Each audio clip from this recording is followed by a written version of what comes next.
에베소서 3장 1절에서 11절 말씀. 이름으로 그리스도 예수의 일로 너희 이방인을 위하여 갇힌 자 된 나 바울이 말하거니와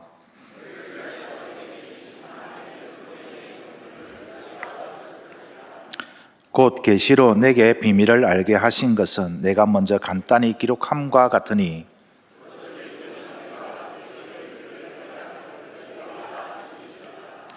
이제 그의 거룩한 사도들과 선지자들에게 성령으로 나타내신 것 같이 다른 세대에서는 사람의 아들들에게 알리지 아니하셨으니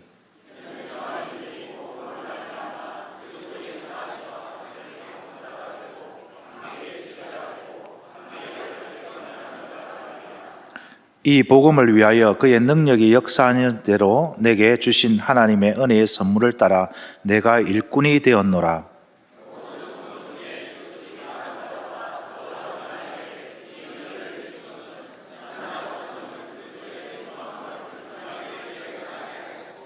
영원부터 만물을 창조하신 하나님 속에 감추어졌던 비밀의 경륜이 어떠한 것을 드러내게 하려 하심이라.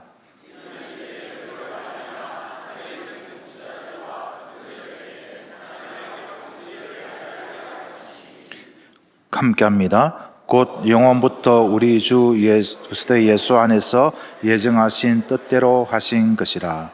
아멘. 오늘 오전에도 우리 교회 설립 기념주일을 맞이하여서 교회가 앞으로 이제 어떻게 나아가야 될지, 또 건강한 교회가 어떤 교회인지 말씀해 주시는데, 오늘 이 시간에는 특별히 교회의 사명이 무엇인지, 그 사명을 우리가 잘 감당하기 위해서 앞으로 힘써야 할 것이 무엇인지 잠시 한번 살펴보고 또 2부 순서를 그렇게 가지도록 하겠습니다.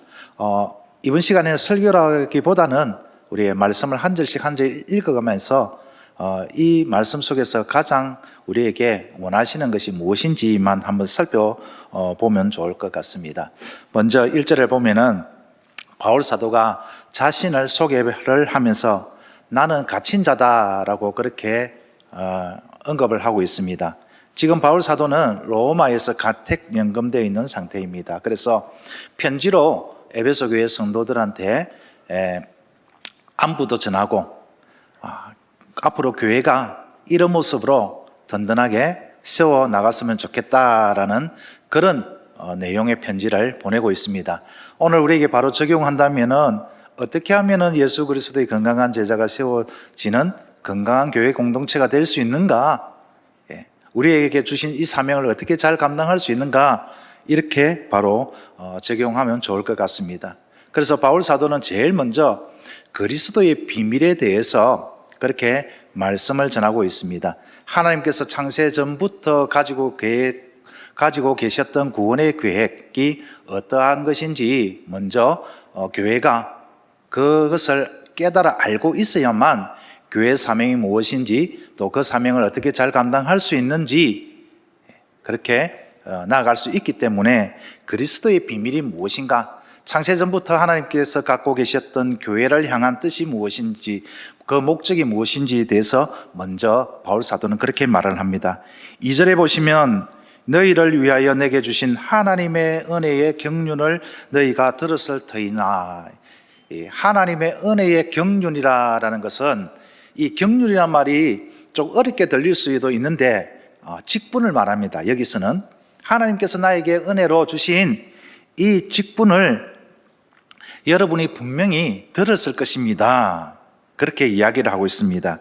그러면서 계속 3절에 보면 곧 계시로 내게 비밀을 알게 하려 하신 것은 내가 먼저 간단히 기록함과 같으니, 그 비밀이 무엇인가는 이제 에베소서 1장 2장에 그렇게 간단하게 기록했는데, 그것을 여러분은 이제 편지를 통해서 이미 읽고 알고 있을 것입니다. 하지만 좀 더 내가 부연 설명을 하겠습니다 라고 그렇게 합니다.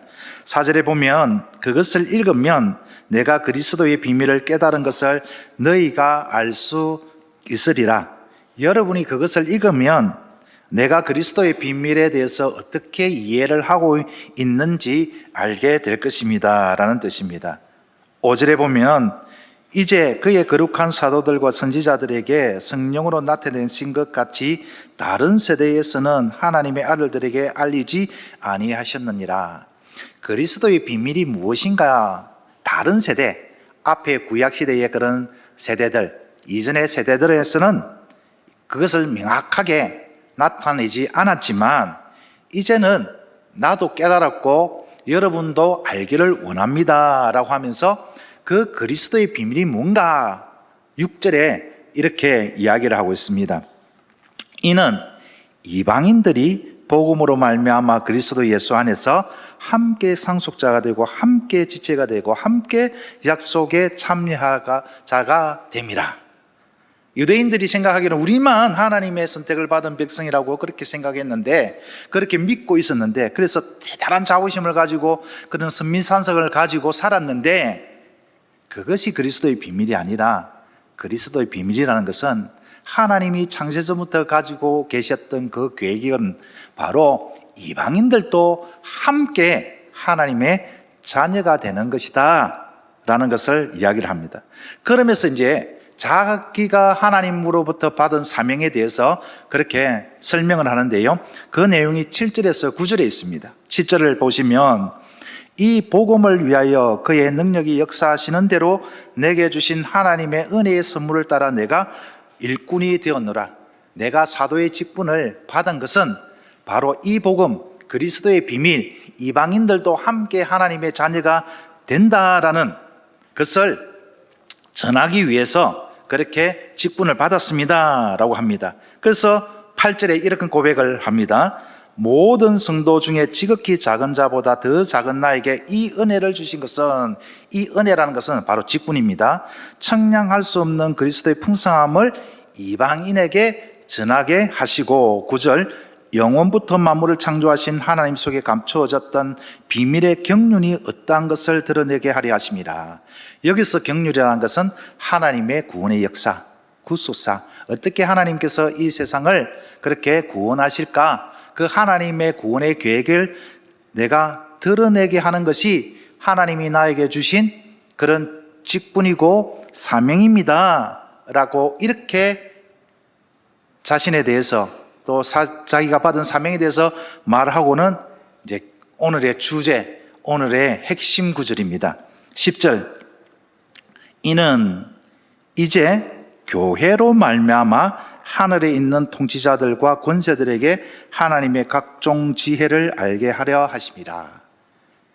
이 세상 사람들뿐만 아니라 하늘에 있는 그런 영적인 존재들에게까지도 이 하나님의 구원의 역사를, 그리스도 예수 안에서 어떻게 하나님이 이 세상을 구원하시는지, 이 구원의 계획을 누구를 통해서요? 교회를 통해서 알게 하려 하십니다 이렇게 말하는 겁니다. 그래서 교회의 사명은 무엇이냐? 쉽게 말하면은 전도하는 겁니다. 복음을 전하는 겁니다. 예수 그리스도의 비밀, 모든 인류를 향한 주님의 그 십자가의 은혜를 전하는 것이 교회의 사명입니다. 그래서 특별히 그러면 어떻게 이 사명을 우리가 잘 감당할 수 있을까? 어떻게 하면은 교회에 맡겨주신 이 사명을 우리가 잘 감당할 수 있을까? 어떻게 하면 될까요? 주님이 원하시는 것은 무엇일까요? 가장 먼저 우리에게 주신 사명을 잘 감당하기 위해서 가장 먼저 우리가 힘써야 할 것은 무엇일까요? 6절을 다시 한번 보시면 이방인들이 함께 상속자가 되고 함께 지체가 되고 함께 약속에 참여한 자가 되는 것이 그리스도의 비밀이라고 했습니다. 이것은 곧 우리에게 주신 사명입니다. 이 사명을 이루기 위해서 가장 먼저 힘써야 될 게 뭘까요? 바로 우리는 한 가족이다라는 겁니다. 함께 라는 단어에 우리가 집중해야 되는데, 우리 수중교회가 온전한 영적인 가족인 것을 우리가 인정하고 또 그렇게 화목하게 지내는 것이 우선적으로 이루어져야 된다라는 것입니다. 그래서 바울 사도는 에베소서 2장 29절에 이 말씀을 했습니다. 그러므로 이제부터 너희는 외인도 아니요 나그네도 아니요 오직 성도들과 동일한 시민이요 하나님의 건속이다. 하나님의 가족이다. 우리 옆 사람한테 한번 이렇게 인사합시다. 우리의 가족입니다. 나의 가족입니다.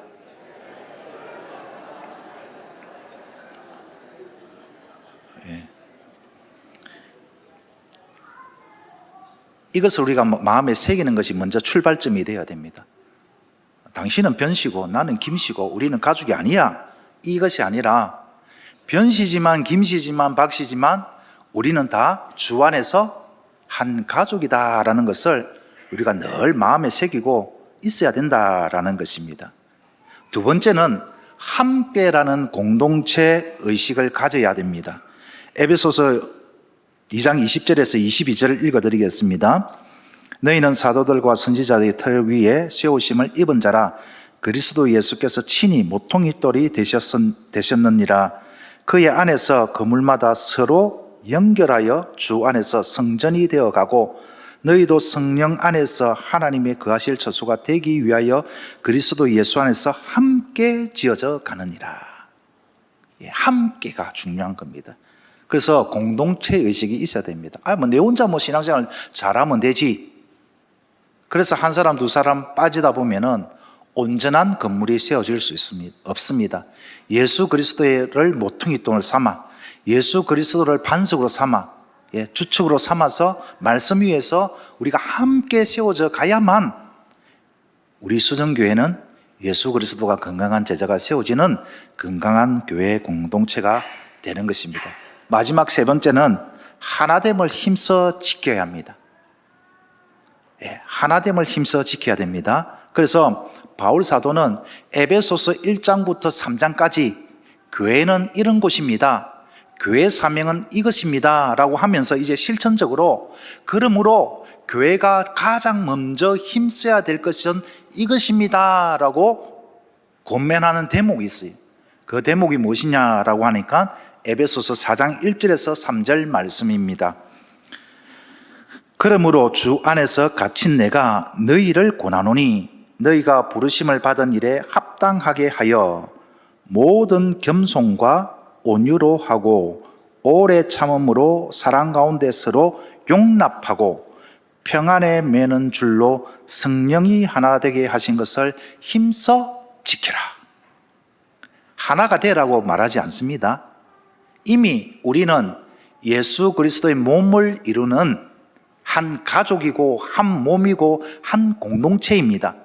우리는 이미 하나입니다. 그래서 이 하나됨을 어떻게 하라고요? 힘써 지켜나가라. 하나됨을 지켜나가는데 그냥 저절로 되는 것이 아니라 노력이 필요하다라는 것입니다. 어떤 노력이 필요할까요? 어떨 때는 내 자존심이 상해도 이게 하나됨을 유지하는 길이라면 내 자존심을 조금 내려놓을 수 있는 노력, 이게 하나됨을 위해서 필요하다면 나와 다른 사람을 품을 수 있는 그런 배려, 그런 관용, 이런 것들이 필요하다라는 것입니다. 그렇게 할 때에 우리 수정교회는 하나님 보시기에 가장 기쁨이 되고 가장 자랑이 되는 진짜 예수 그리스도의 제자가 세워지는 건강한 교회 공동체가 되는 것입니다. 그래서 오늘 특별 순서를 마련했습니다. 주님 앞에서, 우리의 아버지 되시는 하나님 앞에서 우리가 보여드릴 수 있는 가장 좋은 그런 건강한 교회 공동체의 모습은 어떤 모습일까 생각해 보니까 주 안에서 하나가 되어서 찬양을 하는 겁니다. 감사의 찬양을 드리는 겁니다. 그래서 오전에는 우리 부모님 세대들이 70년 동안, 73년 동안, 아니 한평생, 80여 평생, 90여 평생 동안 주님, 우리가 이렇게 살아왔고 앞으로도 영원히 주를 찬양하는 일에 우리가 변함없이 그렇게 살아가겠습니다라는 그런 찬양으로 올려드린가 하면은 이제는 오늘 이 시간 이후에는 어떤 순서냐? 예. 우리 자녀들이 다음 세대들이 주를 찬양하는 모습, 또 가정에서 부부가 하나 모습으로 하나님을 찬양하는 모습, 아버지와 딸이, 부모와 자녀가 하나가 되어서 주를 찬양하는 모습 뿐만 아니라 우리 여전도회, 우리 또 남전도회 뿐만 아니라 당회가 온전히 하나가 되어서 주를 찬양하는 이런 모습을 보여드릴 때에 우리 하나님 아버지의 마음이 얼마나 기쁘고 얼마나 즐겁고 얼마나 행복할까, 그런 마음으로 이 시간을 준비한 것입니다. 사랑하는 성도 여러분, 우리 이것을 꼭 기억합시다. 우리는 주 안에서 한 가족입니다. 혼자서는 결코 설 수가 없습니다. 함께 지어져 가는 것입니다. 그래서 우리가 하나됨을 잃지 않도록 이 하나됨을 힘써 지켜나감으로써 우리 주님이 가장 기뻐하는, 가장 자랑스러워하는 우리 수정교회의 공동체가 되기를 주님의 이름으로 축원드립니다.